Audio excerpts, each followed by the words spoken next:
Hi, my name is Renee Ahdieh, and I'm a writer of young adult fiction. My novel, The Wrath and the Dawn, will be out in 2015. It's a reimagining of the Arabian Nights, specifically the story of Scheherazade. Anyway, I wanted to take a moment to welcome you to the Write Away vlog.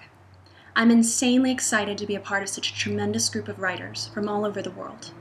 In this vlog, we'll be sharing tips on writing and improving your craft, as well as answering your questions and being generally goofy. We'll try really hard to keep our advice short and sweet, yet informative and fun, but forgive us if we digress. After all, we're word nerds. For my first post, I wanted to talk a little bit about voice in popular fiction. It's an interesting subject because it's actually kind of hard to define. To quote Justice Potter Stewart, it's like porn. I know it when I see it.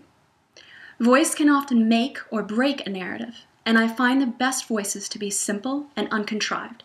They just flow, and you become so immersed in a story that you forget you're reading a book.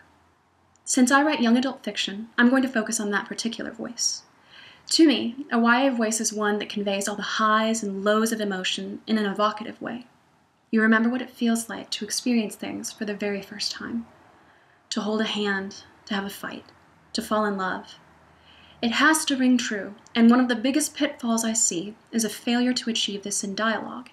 In YA, your dialogue needs to be smart, snappy, and of the moment.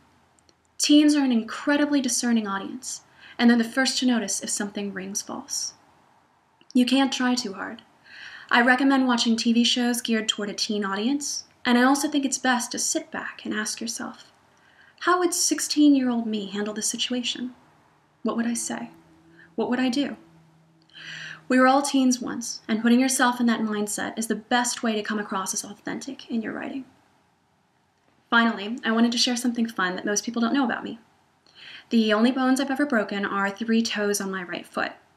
I was in junior high and fighting in a taekwondo tournament.